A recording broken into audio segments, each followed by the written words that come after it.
आदाब, नमस्कार, सत श्री अकाल। मैं अब्दुल कलाम, आप देख रहे हैं द कलाम न्यूज। आज जंतर मंतर पे हम मौजूद हैं। आप देख सकते हैं चारों तरफ सांसद भवन में अंबेडकर की प्रतिमा को हटाए जाने पर विरोध प्रदर्शन चल रहा है। जय भीम के नारे गूंज रहे हैं और प्रतिमा को हटाने का विरोध प्रदर्शन कर रहे हैं। लगातार लोग बात कर रहे हैं, आप देख सकते हैं। कारण है संसद के अंदर डॉक्टर बाबा साहेब अम्बेडकर जी की प्रतिमा, जो हमारा आस्था का केंद्र थी, जो हमारे स्वाभिमान का प्रतीक थी, जो इस ओर इशारा करते थे कि यही वो संसद है जहाँ से आपका भविष्य लिखा जाएगा, आपके बच्चों का, जहाँ से आपके लिए योजनाएं बनती है। आप अच्छे लोग, पढ़े लिखे लोग, काबिल लोग, समाज के प्रति समर्पित लोगों को यहाँ भेजिए ताकि आपके समाज का वो आवाज बन सके, उनके लिए विकास की योजनाएं बना सके। और उस प्रतिमा, वो ऐतिहासिक प्रतिमा जो इतने साधारण तरीके से नहीं लगी, जिसको लगाने के लिए 1964 से आरपीआई के नेतृत्व में, बुद्धप्रिया मौर्य जी के नेतृत्व में बहुत विशाल आंदोलन हुआ, जिसमें लाखों लोग जेल गए। अनेकों बहनों ने, माताओं ने बच्चों को जेल में जन्म दिया। उनके इतने बड़े कुर्बानी के बाद तब कहीं जाके ये प्रतिमा 2 अप्रैल 1967 को संसद के अंदर लगी है। राष्ट्रपति जी के द्वारा इस प्रतिमा का अनावरण हुआ। आज इस प्रतिमा को जिस तरह चोरी छुपे, आर्बिट्रेरी तरीके से, वो भी ऐसे हालात में जब जनरल पर्पसेस कमेटी जो डिसाइड करती है कि कहाँ पे संसद में प्रतिमा लगनी है, वो जनरल पर्पसेस कमेटी 5 साल से बनाई नहीं की है। तो एक तरीके से तानाशाह पूर्ण तरीके से इन्होंने प्रतिमा को ऐसे टाइम पर हटा दिया जब इलेक्शन हुए हैं और एग्जिट पोल आना था 3 तारीख को शाम को, 4 को रिजल्ट आने थे, ताकि लोगों का ध्यान चुनाव के नतीजों पर, एग्जिट पोल पर रहे, लोगों का ध्यान जाए ना प्रतिमा की तरफ। इसलिए चूंकि ये इस भरोसे पे थे कि 400 पार इनकी सीटें आ जाएंगी और ये संविधान भी बदल देंगे, तो इनको जवाब दिया जाएगा। ये लड़ाई लड़ी जाएगी। हमारे स्वाभिमान पर हमला है, हमारे आस्था पर हमला है। समाज के लोग हैं, आप जागरूक करते करते सालों से आपने अपना सारा भविष्य आधा इन पे दाव लगा दिया। आखिर बहुजन समाज का लोग कब जगेगा? ऐसा नहीं है कि बहुजन समाज के लोग जग नहीं रहे, लोग जग रहे हैं, तभी इतनी बड़ी मात्रा में आए।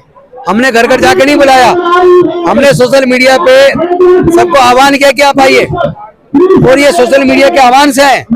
हमने कुछ संगठनों की मीटिंग बुलाई, कोऑर्डिनेशन टीम बनाई, उसके माध्यम से तैयारी की। उसके बाद अगर इतने केवल अगर सोशल मीडिया पे बुलाने से अगर यहाँ हजारों लोग आए, इसका मतलब समाज जाग रहा है। और आप देखना, अभी हमारे सांसद भी संसद के अंदर इस लड़ाई को बहुत मजबूती से लड़ेंगे। ये प्रतिमा वापस लगेगी। बीजेपी के अंदर इतनी ताकत नहीं है, उनको जवाब दिया जाएगा। सर, कैसे लगेगी प्रतिमा? अब तो ये 5 साल और रहेंगे, जिस समय सत्ता में नहीं जाते। जब देश में सारे सांसद, सारे विधायक, सारे समाज के लोग, सारे संगठन सड़कों पे होंगे, तो ऐसे बीजेपी इतनी तानाशाह है कि पूरे देश के लोगों को नकार देगी। तो आने वाले पहले तो 4 राज्य की विधानसभा के चुनाव में हम जनता इनको नकार देगी। वोट बहुत बड़ी ताकत, वोट के अंदर बाबा साहेब सबसे बड़ी चीज क्या देंगे?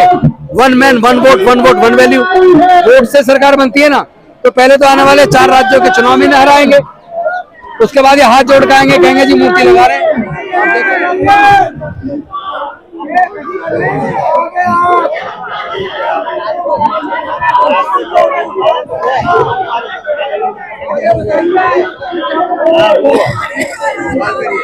आज कैसे जनसैलाब के अंदर आज आप आए हुए हैं, क्या कहना चाहेंगे? जी, ये जो जनसैलाब उमड़ा हुआ है, ये खास एक मुद्दे पर, जो बाबा साहेब भीमराव अंबेडकर जी का प्रतिमा हमारे संसद परिसर में था, जो उसको हटाया गया है और जिस तत्परता से हटाई गई है। सिर्फ उनकी प्रतिमा नहीं हटाई गई, राष्ट्रपिता महात्मा गांधी की भी प्रतिमा हटा दी गई है और वहां पर जो है शिवाजी महाराज की भी प्रतिमा हटा दी गई है। ये जन सैलाब उसके विरोध में तो है ही, लेकिन सबसे पहली बात जो देखनी है इस सरकार की मानसिकता। अगर इस सरकार की पिछले इतिहास को देखा जाए और इनकी जो ये जिन मुद्दों पर फोकस करते हैं, ये जिस मुद्दों पर खास दिलचस्पी लेते हैं, वो भारतवर्ष के 140 करोड़ आबादी के हित में कुछ भी नहीं। शहरों का नाम बदलना, इमारतों का नाम बदलना और प्रतिमाओं को हटाना, ये तमाम विवादित चीजों से भारतवर्ष के जो जनता है, भारत के जो नागरिक हैं, उनको क्या फायदा मिल रहा है, इस बात का तो कोई हिसाब किताब नहीं और ये समझ में आने वाली भी बात नहीं। लेकिन ये सरकार इन चीजों पर खास दिलचस्पी लेती है। जो इनका जो है मानसिकता इसी तरह का है, अल्पसंख्यक विरोधी, दलित विरोधी, संविधान विरोधी। देखिए बहुमत में उस तरह का नहीं आए हैं, जनता ने सबक सिखाया है। देखिए मोदी जी खुद अपने सीट से पहले 2 राउंड में पिछड़ गए थे। ये क्या जताता है, ये क्या बताता है?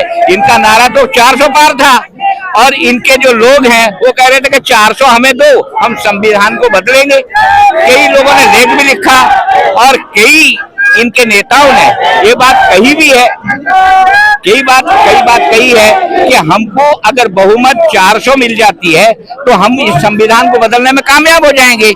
बाबा साहेब भीमराव अंबेडकर का जो संविधान है इसने भारत के नागरिकों को बहुत कुछ दिया है।